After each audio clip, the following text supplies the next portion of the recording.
During these dog days of summer, are you barking up the wrong tree?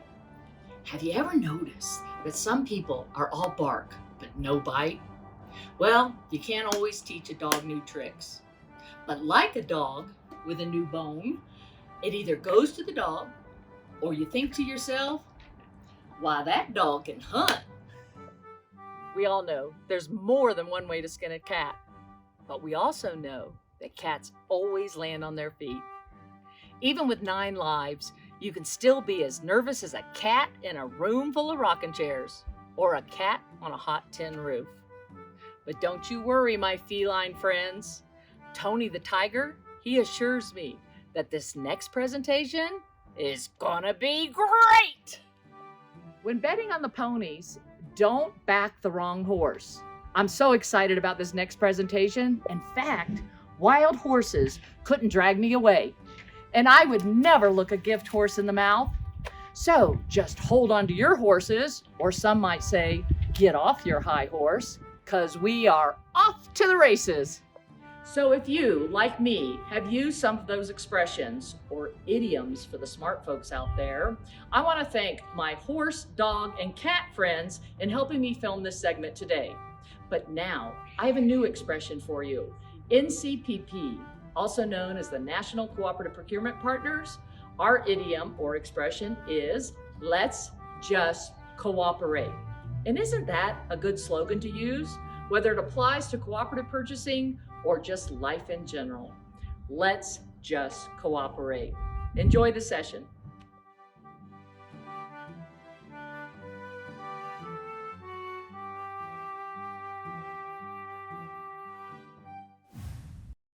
Hi, everyone, and welcome to this year's NIGP Virtual Forum. The National Cooperative Procurement Partners is happy to be a strategic advisor to NIGP and its members on the topic of cooperative purchasing. In fact, we're sponsoring the 5 sessions that make up the cooperative track for this year's forum. I'm really excited about this session today because you're going to hear from agencies who actually have set up their own cooperative contracts. So let me get started with introducing your facilitator. Marielle Reed is the co-founder and chief executive officer of Cooperative, a free search engine for cooperative contracts. Previously, she served as a public servant at San Francisco's mayor's office, where she got her start in public procurement. She was an early employee of an education venture-backed technology startup, and she's excited to be combining her experience in public service and technology startup world through Cooperative. Marielle, take it away. Thanks so much, Tammy. And hello, everyone. Really excited to be here with you all hosting this session. So as Tammy mentioned, my name is Marielle Reed, and I previously worked at the City and County of San Francisco, and I'm also one of the co-founders and the CEO of Cooperative. We are a free search engine for cooperative contracts. And what that means is public procurement professionals use Cooperative to search hundreds of contract sources all in one place on Cooperative for free, kind of like an Expedia for cooperative contracts. And when we talk about cooperative contracts, we mean all contracts that your agency might be able to piggyback off of, not just contracts created by national purchasing cooperatives and consortiums. So quite a range of contract creators. Before our panelists get started about how you can create cooperative contracts and share some lessons from their own experience, I wanted to just jump in and share out some of the trends we've been seeing on Cooperative about the cooperative contract space. Thousands of public procurement professionals search on Cooperative each month, so we collect a ton of insights and data on trends in the cooperative contract space. Here are just a few highlights of what we're seeing. So overall, the cooperative contract space is growing. We see this on Cooperative from both the supply side and the demand side. On the supply side, more contracts include cooperative language, especially at the local level. And this is leading to more suppliers and more diverse and local suppliers available on cooperative contract. On the search, on the search side, we're seeing governments are actually searching for a much wider range of goods and now also services on cooperative contract. And finally, we've seen that these trends, which I just mentioned, are all accelerating due to COVID.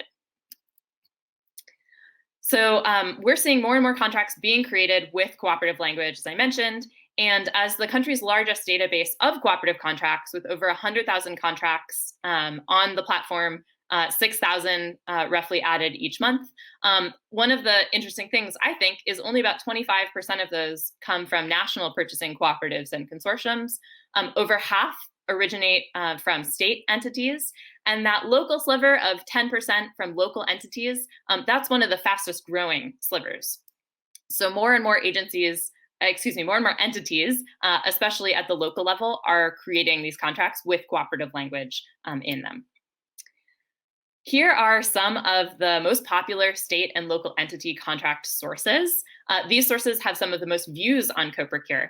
And again, the trend is that local government contracts can be very relevant for other local governments. Shout out here to the City of Austin, San Diego County, and King County, which again have created some of the more popular contracts on our platform for local entities. As more contracts are created, and especially by more local entities, we're seeing more and more diverse suppliers also available on cooperative contract. So on our platform, about a quarter of the directly awarded suppliers have one or more diversity statuses associated with their business, meaning they're minority-owned, women-owned, there may be a small business or in a hub zone, etc.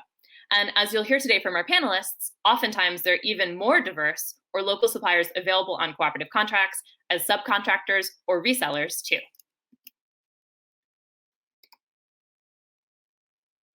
We've also seen that on the demand or search side, public procurement professionals are really expecting to find more categories of goods and services available on cooperative contract. So here are some of the top search for categories on our platform. I'll let you just take a look at that. And I think one of the more interesting things, however, is that there's quite a wide range of things that entities are searching for. So there's no winner-take-all category. Public procurement professionals really do expect to find cooperative contracts across a very wide range of goods and services. Some of my personal favorites in terms of searches we've seen on the platform include robot babies, diamond dust, pan sleds, and even fish birth control. That's for controlling fish populations in our parks and recreation areas. So really quite a range in terms of the content, the goods and services that public entities are looking to purchase off of cooperative contracts. Here are some of my favorites. One call out from what we've observed on CoProcure is that procurement professionals also expect to be able to complete their diligence process instantly. So when procurement professionals use our free search tool, we've seen that those contract results that appear in search that have full diligence documentation attached to those entries tend to get a higher rate of click-through. So they're utilized more by agencies that are searching for cooperative contract options. I bring this up because we're just going to be discussing creating cooperative contracts. And one lesson that we hope to share from what we're seeing on our platform is if you're considering creating cooperative contracts, we definitely encourage you to publish your documents. The more diligence information you can share increases the likelihood that those contracts you've created get discovered and utilized by another public entity. Finally, we've seen the overall number of searches on CoProcure for cooperative contracts, again, in many different categories, continues to increase with about 15% growth month over month in terms of the number of searches. And more government entities are becoming what we refer to as heavy cooperative users, meaning that they're running 5 or more searches on CoProcure each month to look for goods and services available on cooperative contract. We are thrilled to see more public entities collaborating on public procurement by utilizing and creating cooperative contracts. And we're really glad to be providing free tools to support this collaboration on CoProcure. Now, I want to jump in and let our panelists share about how they're creating cooperative contracts and the value of creating cooperative contracts for their entities.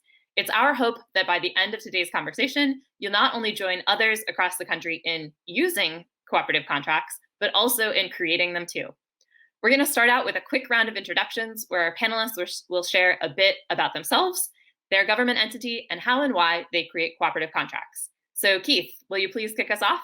I certainly will. Thank you, Marielle. My name is Keith Glatz, and I'm the Purchasing Contracts Manager for the City of Tamarac, Florida. And I've been involved in the cooperative procurement area for many, many years. Today, I'm a member of the Southeast Florida Governmental Purchasing Cooperative, and it's a group of individual agencies who've gotten together to basically divide up commodities, equipment, services requirements, and save on administrative costs, as well as obtaining great volume discounts. But I've also been a lead agency for a national cooperative contract as well.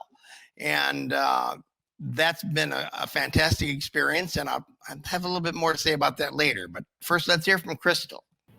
Thanks, Keith. I'm Krystle Sigman. I'm currently a procurement officer with Pinal County in Arizona.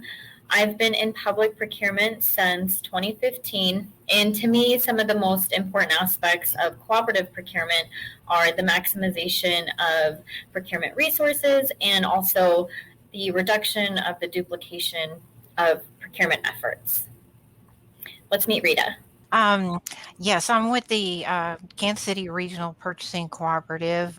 We are a program of Mid-America Regional Council. We cover a bi-state area. We have Kansas and Missouri with 9 counties, 119 cities. And our co-op that we developed in 2003, it was an early experiment in regional collaboration. And I met with a lot of our procurement managers in the region to find out, what are their needs? What's their vision for the program? I mean, we started from square one. And with the input from the managers, we developed a user guide and procedures to be able to be used on the regional joint bids. And we started with basic contracts, the paper, petroleum, tires, blah, blah, easy stuff. And once we got a good baseline going, then we progressed into the more complex types of contracts. But to date, we have had 77 entities that have purchased over 23 million in products and services. We partnered with HGAC BUY, which is another regional council based in Houston, to give our members more access to more of the extensive contracts. And to date, we've had 149 members purchasing over 232 million. And we've got documented cost savings of over 14 million. And our future plan is we are aiming to use more technology to plan a more data-driven approach for planning future bids now that we have the capabilities of co-procure and the database. Great. Well, thanks, everyone. And I love everyone's kind of hosting prowess, handing it over in those introductions. That was awesome. What I love about the group that we've assembled is we have 3 different types of local entities that are creating cooperative contracts from a variety of different approaches. So I'd like to jump in there now and kind of understand those approaches a little bit more and some of the value, whether that was, the value that you set out and intended to get, or kind of a surprise or bonus or something you discovered or learned along the way, the value to your entity of creating those cooperative contracts. So Keith, maybe you can kick us off again and just share, I know we're looking at 2 models from your experience, one that closed co-op in Southeast Florida with the governmental purchasing group, which shares responsibility and creates contracts. And then also your experience being a lead agency on the Omnia with Omnia partners and that national purchasing cooperative experience. And I think it'd be great to just touch briefly on both of those. What's the value? Why participate in that closed co-op? And how is that different in terms of the value and the reasons to participate for your entity from, say, being a lead agency with Omnia partners? Well, the local cooperative group actually came out of a need for survival. In other words, we needed to be able, we didn't have enough people to be able to handle all the different contracts in each one of our own individual agencies. So our NIGP chapter got together and decided, why don't we create a cooperative purchasing arrangement? One in which each of the agencies that answer questionnaires and surveys can be direct parties to the agreements. And so far it's worked out. And what we did is we all got together as a group. We determined which agreements would be assigned to each individual entity, and based on that entity's expertise, they would handle a specific contract. As an example, our agency had a very good contract for a water treatment chemical product. It's called Quicklime, and we purchased probably over the contract value now about $42 million a year within the co-op confines. And other agencies had more experience on other areas. So some handle fuel, some handle different types of facility products, and it's worked out quite well. And we've ended up with contracts that are much lower cost in the long run. We have much more clout with those contracts.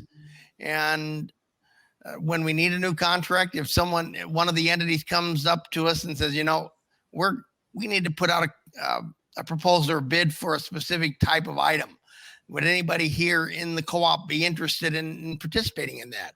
We did that one time ourselves with a roof tarp contract. And so many members decided, yes, we would like to do that. So we set up a contract for roof tarps. A new contract was born. And that's pretty much how it works in the closed co-op. I love that. And I just want to call out, I think it's a super unique model that every agency that can utilize those contracts has to participate in some form and give back to that group, right? So either as a lead agency and kind of taking the role of running that competitive bidding process and managing the contract, or contributing kind of with other administrative duties and responsibilities. And again, just because the theme is on the value of creating cooperative contracts, definitely want to call out that word that you just shared around survival, right? Like the sharing of those administrative burden. We call it sustainability now, but yes. Yeah, no, I love that. And also the expertise, the sharing of expertise. So not everyone has to become experts in everything, but there's an opportunity to kind of share those resources and achieve cost savings. Shifting gears, because I know that will definitely resonate with a few of our other panelists in terms of that value of just, hey, we're in this together and we have to share resources. Tell us a little bit now about being a lead agency on a national purchasing cooperative. That's kind of a different animal. So how did that get started, and what were some of the reasons that you chose to participate? Well, oddly enough, it got started by the fact that we had a close co-op contract for office supplies. And a particular contractor that we utilized had another contract that they were using as a national co-op that was basically, because of some changes to the scope and some decisions made by that entity, was going away. So what they did is we had bid a very unique contract for our co-op, and it was one that it was a model that fit very well into this particular firm's wheelhouse. And so we worked at it, we looked at it, reviewed it, and we could do it. And so we took over that space for that particular contractor with their national agency. And then when it was time for the new contract to come due, we solicited and went through all the requirements that we needed to go through for submitting a national or international proposal with everybody with needs that have been based on the national co-op's estimates, and it worked out quite well for us. We found we had some interesting side benefits from doing that. Can you share? I know we're going to talk a bit more about the kinds of vendors that you can engage when you're creating cooperative contracts, so we'll call that out in just a few more minutes. But I think what you're hinting at there, Keith, and correct me if I'm wrong, is the way that sometimes lead agencies working with national cooperatives are able to generate revenue and support their operations through those contracts. Is that what you were hinting at, or were there other surprising benefits as well? The monetary gain, yes, we do receive a monetary gain for that. Because of the way our accounting, we have to actually contribute that to our general revenue fund. So it usually becomes a rainy day backup for certain purchases. And I know last year we used it for some emergency items that came up at the end of the year. So having those funds are great. But a lot of the other areas is you get to learn a lot about the product. You get to find unique ways to present that product. My particular product was office supplies, and we have a lot of interesting office supplies that we use. Our contract for this particular vendor became their go-to agreement for K-12, for example. And so we have probably K-12 variety of most of any of the other contracts that are out there in the public right now. But we also had this is probably something you're going to get to later, but I'll just go over it now. We have a commission and that was very interested in seeing the improvement of minority and small business participation and wanting to set up specific goals.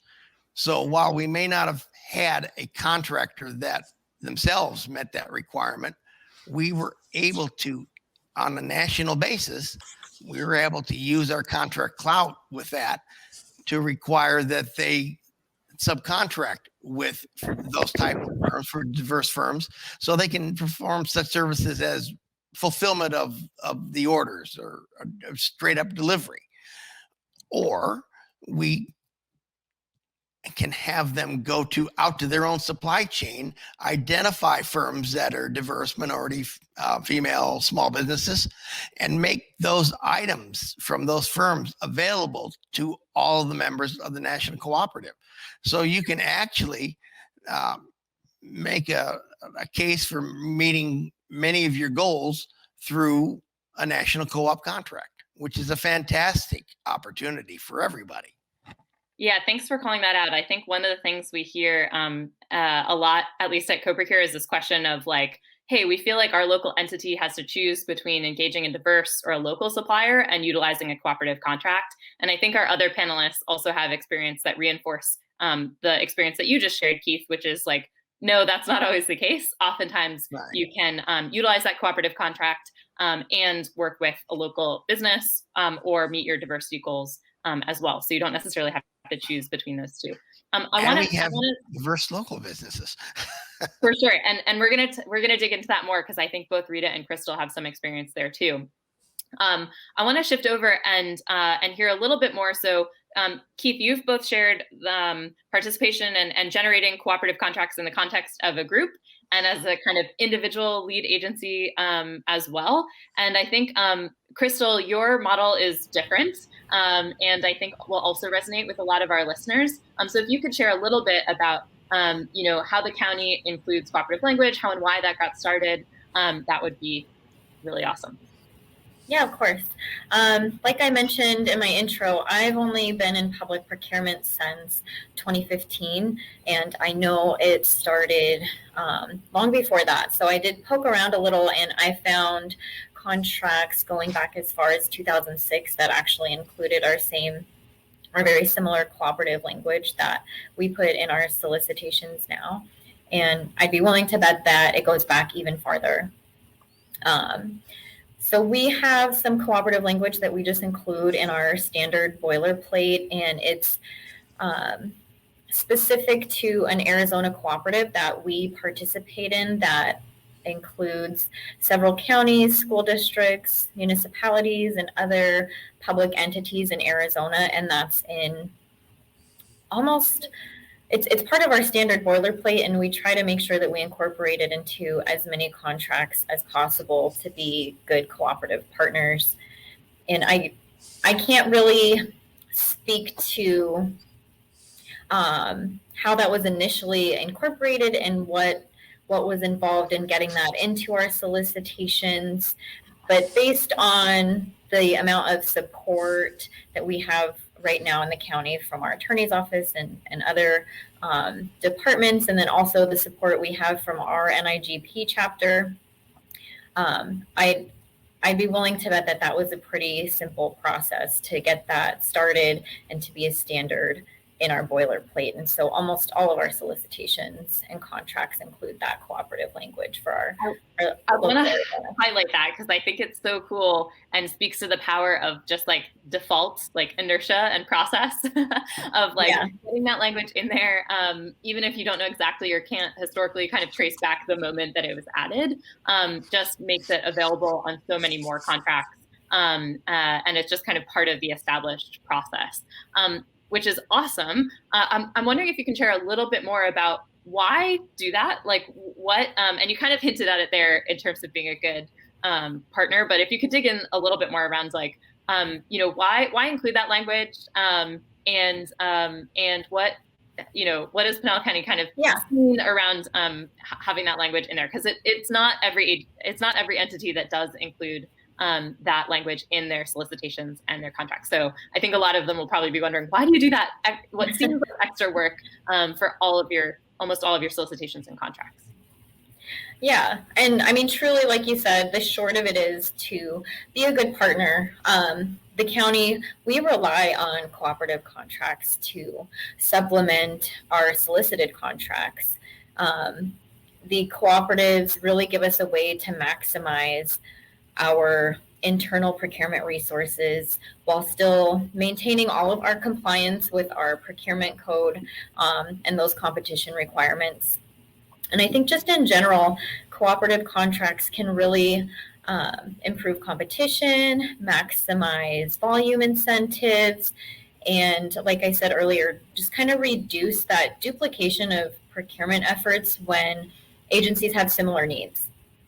And since Pinal County benefits from using other agencies' cooperative agreements, we're just trying to do our best to reciprocate by making as many of our contracts cooperative as possible. And I know that you had briefly touched on, you know, making your contract cooperative is just kind of that initial piece, and that we also have to put our documents out there so that agencies can find their due diligence. And I know that we post all of ours on the county's website. And as soon as I heard about Co-Procure at last year's forum, I actually reached out to you and was like, here's all of our contracts. What do we need to do to get them on Co-Procure so that we can share? And so I think, again, just that kind of mutual reciprocity is really beneficial to each entity using those co-ops. Yeah, I love how you acknowledge like, hey, our agency also utilizes these contracts. And so when we do have to go out and run our own solicitation for something that isn't covered or where there's not an option, working to kind of fill in those gaps in coverage and pay it forward for other agencies in the region. That's really powerful. And it's so awesome. We love being able to share your contracts. And it's been neat to see other agencies utilizing them and viewing them on the platform on Co-Procure as well. All right, Rita, I know I've been itching to make sure you get to share as well, because I think the work that you're doing also touches on these themes of, hey, there's a lot of opportunity for collaboration in a region, which both Krystle and Keith have touched on, where there's kind of this understanding that you're working with similar needs, similar vendor pools, and you can do kind of more together. And I know the Kansas City Regional Purchasing Cooperative, KCRPC, as a program of the Mid-America Regional Council, has a pretty unique role in offering procurement services as kind of under the umbrella of local government services. So really seeing this as part of the value that a regional group of governments can provide to participating entities in the region. Love to hear more about KCRPC serves as a lead agency and creates those contracts for the Kansas City metro area. Can you share a little bit more about why? How did KCRPC come into existence? Why did Mark decide to set it up as a program? And some of the value that Mark and the participating entities get from KCRPC creating cooperative contracts. Yeah, thanks, Marielle. Mark had we started the program in 2003, but prior to that, there were probably several meetings with Mark and the member agents, the Mark members, and they were trying to find if there was a need to increase the number of cooperative contracts in the region. And at that time, we really only had one regional joint bid in place, and that was for vehicles, light duty trucks, some of the medium heavy duty trucks too. And the other contracts that were available were basically just contracts issued by individual entities that included the piggyback clause. So no one was really tracking the usage. That was really all that was in place at that time. So, as I mentioned earlier in my intro, when the co-op started, we worked on just basic contracts, like paper, petroleum, things that multiple entities would be using, and something that, would make a good test subject. And so with those being successful, then we kind of moved up into the more extensive types of contracts. That's super helpful. And I know those, again, from speaking with entities in the region that are members of MARC, we hear all the time how helpful those contracts are in terms of saving, time and money for those entities. I'm curious. I know one of the values of the program, in addition, obviously, to supporting its, your member agencies in the region, is there's also a revenue model as well. So we touched on this with the lead agency, that this is maybe one area of value. With that administrative fee, oftentimes the lead agency, if you're participating with a national co-op like Omnia Partners, gets a share of that revenue, and it can support the general fund or special projects. I know that revenue is utilized in a fairly unique way for MARC. Can you share a little bit more about that? Oh, definitely. Yes, all of our contracts that the KCRPC issues includes the 1.5% administrative fee, which the vendor then rebates back to MARC based on the net sales. And KCRPC, we have an operating budget. So any of the surplus revenue that we receive, it goes back to the local government services, and it has created the ability, it gave basically seed money to start some of these other programs. One good example is cybersecurity. We set up a contract for cybersecurity training software, and it also, the surplus revenue also supports the regional cybersecurity task force and implementation of a regional cybersecurity framework.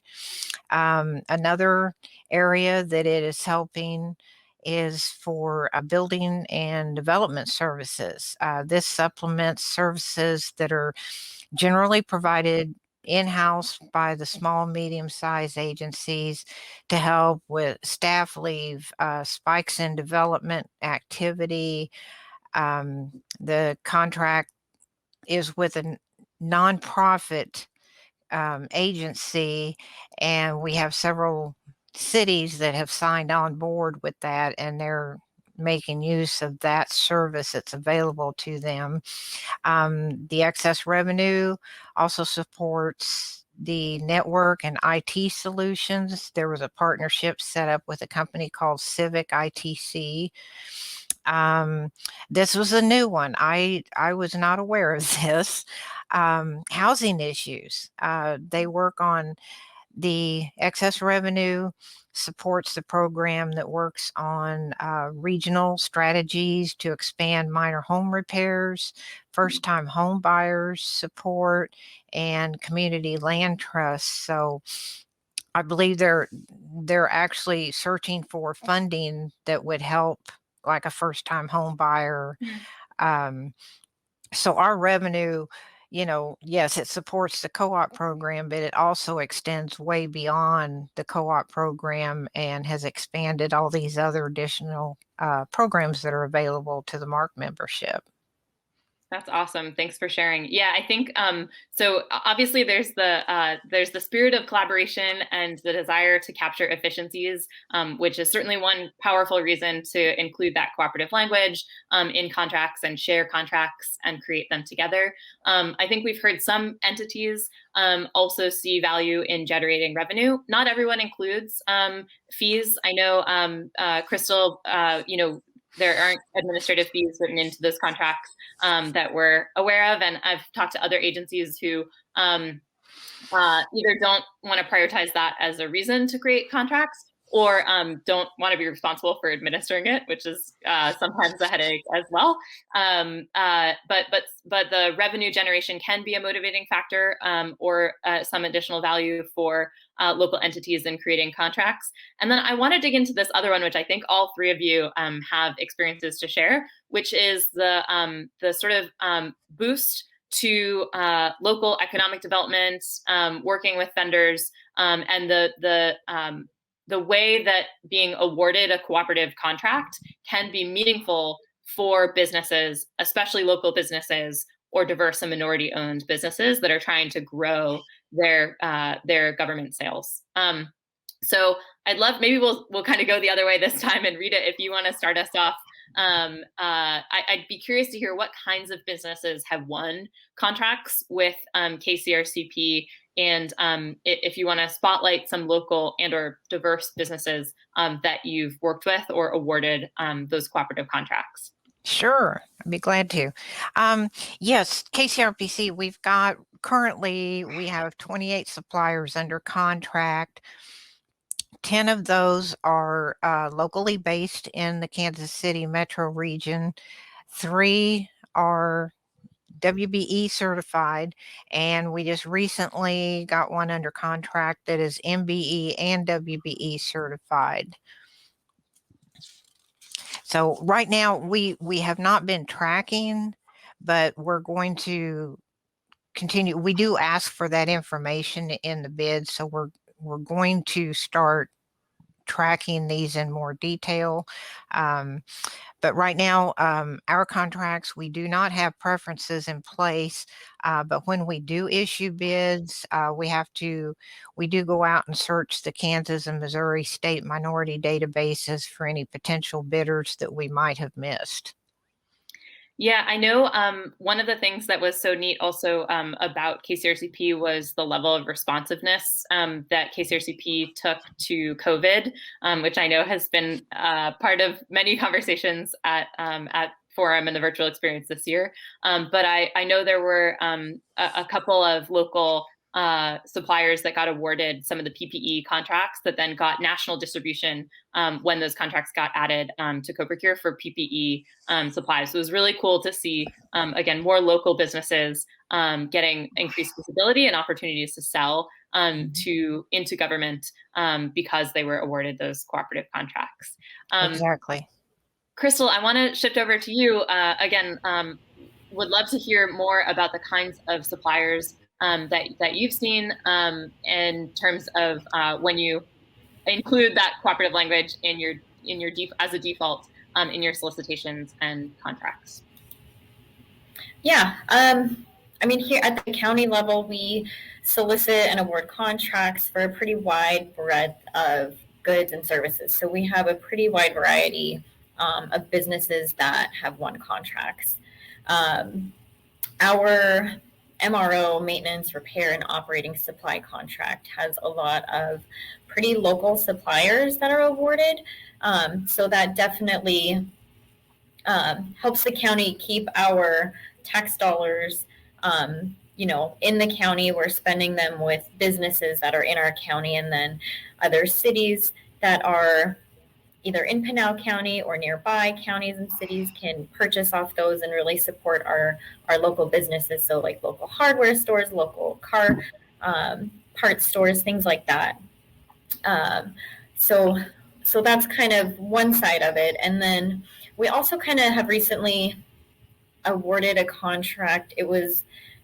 So we had the intent of it potentially being a co-op up front, and I didn't do the solicitation, but it was for a software system. And the procurement officer that conducted that one actually had advisors from other entities that she leaned on during the solicitation and evaluation process. And so those other entities actually provided her additional resources to create a better contract, and having them have a stake in the process and an interest in the outcome, I think could potentially mean it's a better cooperative, because those suppliers have already kind of been involved in the process, or I'm sorry, those entities, and then that supplier that's awarded also has an understanding that there's multiple agencies that were involved in this solicitation, and so they can take that out as well to other agencies, that it's not so specific to Pinal County, because we did have those additional resources to create that better cooperative. Great. Yeah, that's super helpful. And I know, Keith, just to reiterate on the theme, you did share earlier this example, which I think is outstanding, of the Omnia Partners experience and being able to intentionally make sure that minority-owned, women-owned, other diverse business types were available as subcontractors there. Again, I think that's something we see a lot on CoProcure, which is this assumption that, like, oh, it's the master vendor on this contract that's been awarded, and there's some big national company, so I can't work with any local or diverse firms. And I think what we see on the platform, actually, and it sounds like what you experienced too, is when you actually dig into it and you read through the diligence materials, or you call that supplier or the agency that helped create that contract, there's actually oftentimes a list of hundreds of entities that could, business entities that could serve the local government through that contract. So we're always like, man, you could actually be working with a vendor kind of next door or down the street, or even in your own city through some of these contracts, but that information is hidden. So that's definitely something we're paying attention to on CoProcure. And one of the next steps for us is trying to figure out how we bring out more of that information to make it even more obvious that, hey, looking at that Omnia contract, I could work with these suppliers as well, because that is something that I think folks don't necessarily understand or assume about cooperative contracts. Well, cooperative contracts provide you with a level of clout that you don't have when you're doing it yourself. And that makes a tremendous difference at the end of the day. When we actually ask for those types of requirements to be met, you're going to, for diverse firms, you will more often be able to obtain a diverse response through a cooperative contract, because you just have plain old clout behind you, and firms are interested in that, and they want to get a national presence. Our close co-op, we don't have huge numbers of firms, but we do have a couple of firms.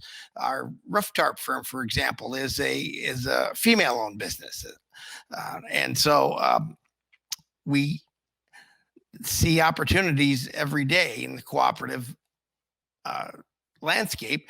And the fact that you're looking at utilizing cooperative contract, or that you're submitting a bid or proposal request for a cooperative contract, in and of itself will give you greater ability and power and clout to find the types of businesses you need to have to meet the requirements for your own goals. Yeah, and that makes sense. I mean, for businesses that understand the power of a cooperative contract and being able to be awarded a contract that allows them to sell to many government entities, that's really powerful on the vendor side for sales.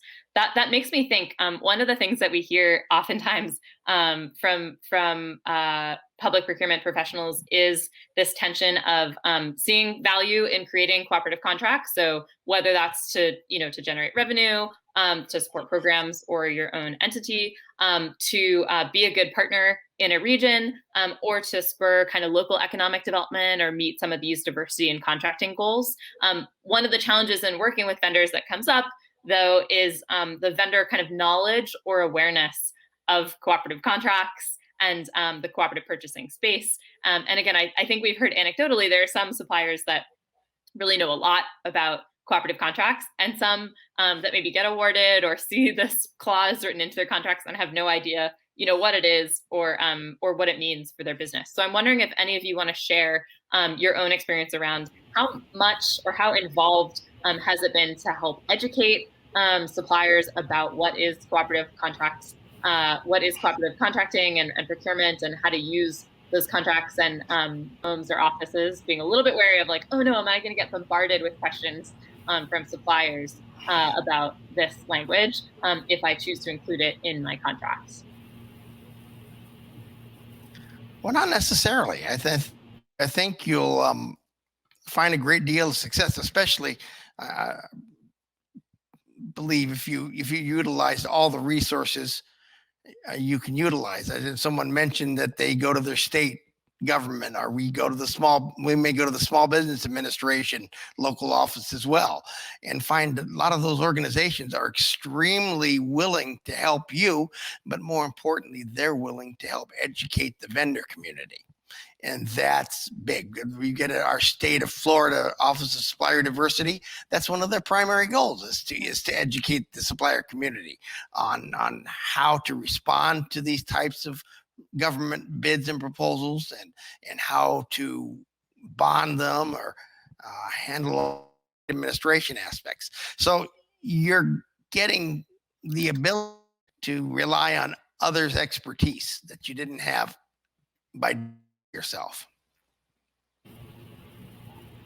Yeah, that's super helpful. It is something at CoProcure, we're working with a small number of buyers, public procurement staff, to help develop some resources that can hopefully be used by a number of different entities as a link or a resource, a quick resource, if you do choose to include cooperative language in your contracts, just so that your agency doesn't have the burden of having to educate the vendors and answer a bunch of questions about what is this clause? How do I use it? What does it mean? There's a lot of frequently asked questions, I think, on the vendor side as well. So excited to get that resource created, and thanks to the public procurement professionals that are working together to develop that shareable resource as well.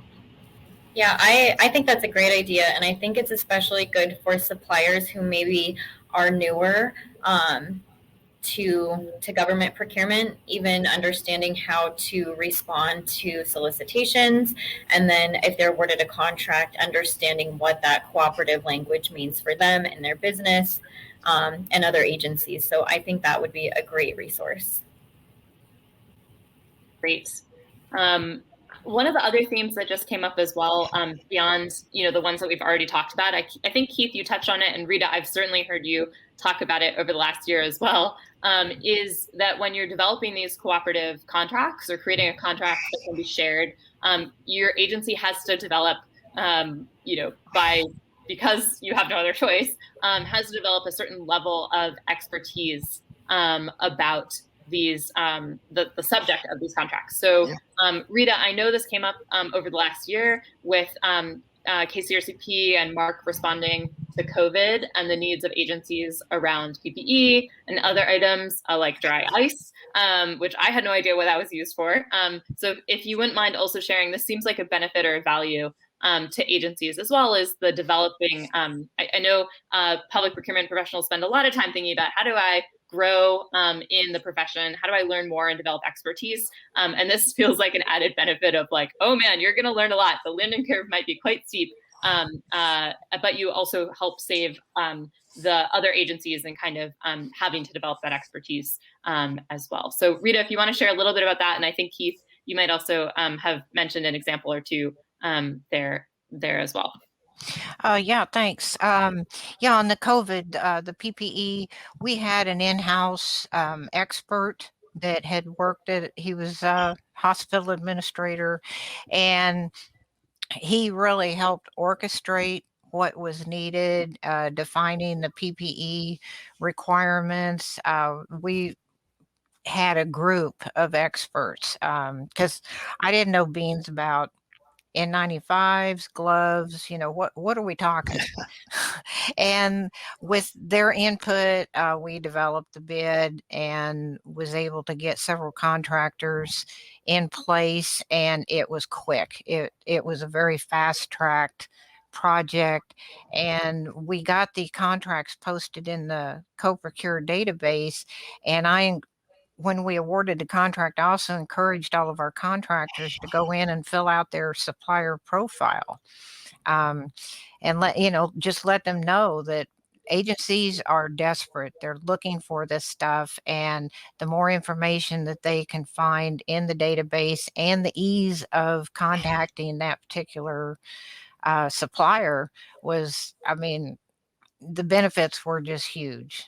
And agency or entities definitely took advantage of it.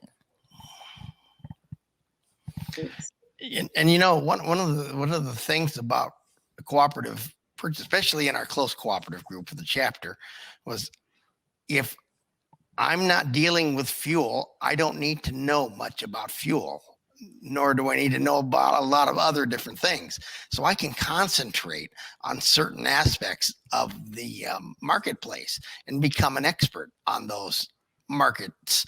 And we can almost become to the point where we're economic predictors of the marketplace based on all the experience that we end up getting. And if you don't have the cooperative system like we do with our Southeast Florida Governmental Purchasing Cooperative, you're everywhere. You have to deal with everything every time. And you know what? You need more staff to do it. Yeah, I think that's one of the really exciting, I get very worked up and passionate about this, but there's so much expertise embedded in government agencies across the US, and they're creating these contracts all the time, utilizing that expertise. And I think it becomes really exciting to think about how do we create the infrastructure to be able to share that expertise. And I know all of you definitely think about yes, let's not reinvent the wheel. Let's work together, because public entities are so encouraged to do that, but are unfortunately so often missing that infrastructure. So that is what we're trying to do at Co-Procure in terms of making that infrastructure available, making it very cheap to be able to share that information. Free is cheap, free for agencies to share that information. I do want to shift gears. We have one more question for you, which is, we've talked a lot about the different value of creating cooperative contracts, from generating revenue to supporting local businesses and diverse businesses, to gaining expertise, and to just being a plain old awesome other fellow public entity and supporting other entities, being a good collaborator. So I'm curious, as we have other listeners sitting at home or in their offices thinking about creating cooperative contracts or adding some cooperative language to contracts that we might be creating in the future, what advice do you have for those local entities, to those other procurement professionals who are listening to this chat, who might be thinking about or considering creating cooperative contracts?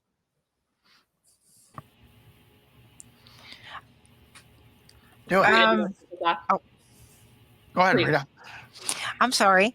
My one advice that I would give would be, if you're going to start on something simple, start on something that's easily standardized, paper, just something, and then talk to your neighboring entities, talk to the people in your purchasing chapters to get participation, to try and set up an actual joint bid, and then track the activity. See if you can get the sales activity from the awarded contractor, and then that'll kind of give you a baseline on participation. Should we continue doing this, or did this fall flat? And then once you get that information for, basically an after action, you could progress to the more complex bids and contracts, because I guarantee herding cats is not as easy as it sounds. There is a lot of work involved. I think we might have just lost her briefly, but I think what she was going to say is, especially for those joint bids, getting all the agency participation involved up front is a lot of work. And I've seen Rita do that, and I know there's a lot of work involved. Probably a bit less work, hopefully, to include that template language in solicitations and contracts you're already creating. So maybe over to you, Krystle, for what advice would you have for local entities that are thinking of creating cooperative contracts? Yeah, I kind of agree with Rita that maybe, especially if you aren't currently making your solicitations and contracts cooperative to kind of begin, it might just be easiest just as plain as putting in a clause in that contract with cooperative language. I know Pinal County, we don't have a lot of the administrative process like collecting fees. And most of ours are not the type where, we have agencies opt in up front.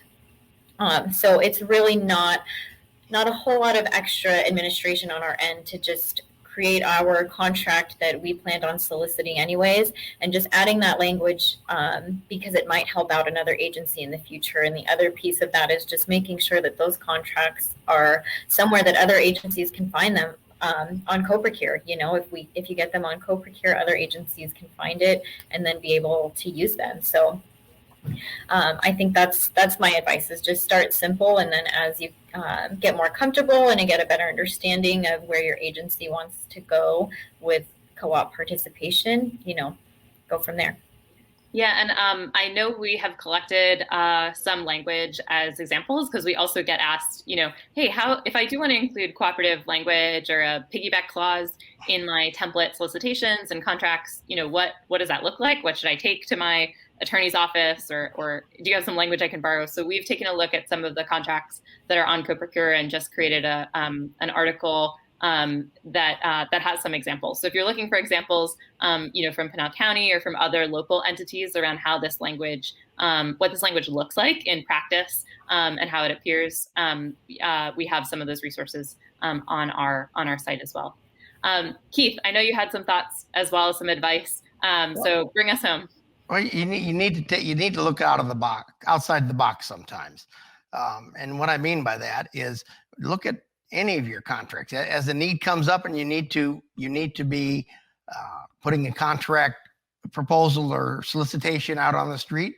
I wonder if the other members of the at least local co-op would benefit from this. What would we need to do to get that started? We've done that in our close co-op with a number of contracts, but it doesn't have to be full cooperative, the full-blown cooperative. We've had some efforts internally where we have a particular service, for instance, armored car service. I'm putting it out for a bid right now. There's an entity right next to ours that uses the same service, and we were going right past their